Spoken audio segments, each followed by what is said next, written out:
मैं पायल हूँ, पुणे में रहती हूँ। अपने ससुराल वालों के साथ रहती हूँ। 2 बच्चों की माँ हूँ।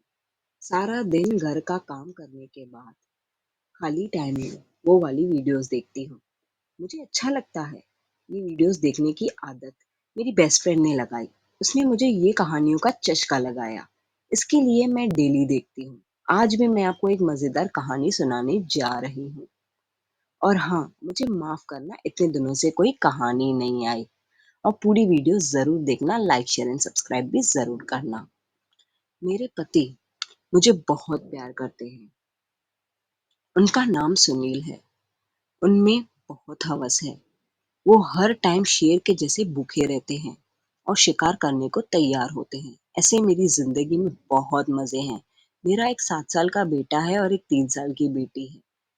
घर में चहल पहल बनी रहती है। लेकिन 1 साल पहले मेरी जिंदगी में सब उलट पुलट हो गया। मेरी जेठानी और जेठ से खुश नहीं थी। जेठानी जेठ जी से खुश नहीं थी। वो बोलती थी कि जेठ जी अभी बुढ़े हो गए हैं। धीरे धीरे इनकी दूरियां बढ़ती गई। एक दूसरे से कंप्लेन करते गए। रोज लड़ाई होती जेठानी और जेठ जी के बीच, और लड़ाई करके जेठानी गुस्से में मायके चली जाती। हर 15 दिन में यही करती। एक दिन बड़ा झगड़ा हुआ, वो मायके जाके वापस ही नहीं आई। उनका एक जवान लड़के के साथ अफेयर हो गया। वो उनसे सुख पाती थी। ये बात हमारे ससुराल में आग की तरफ फैल गई।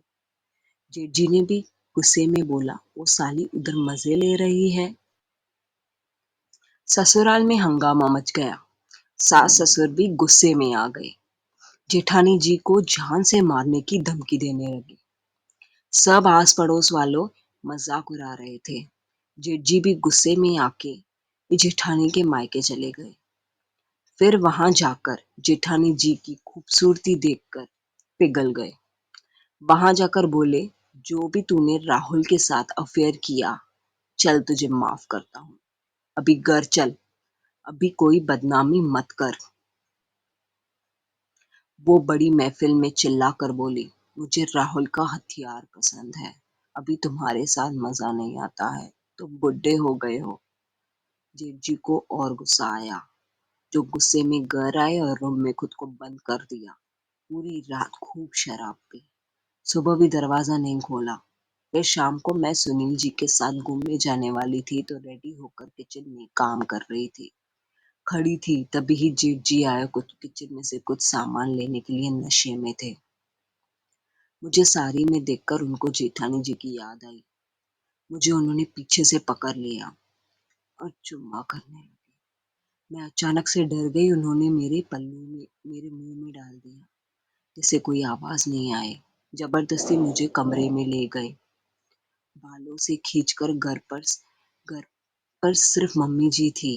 पापा और मेरे पति बाहर गए थे कुछ काम के लिए। बच्चे भी स्कूल गए थे और मेरे पति 1 घंटे में आने वाले थे। कमरे में ले जाकर खूब किस किया। उन्होंने मेरे ब्लाउज का बटन खोल दिया। फिर मैंने उनका हथियार देखा तो मैं डर गई।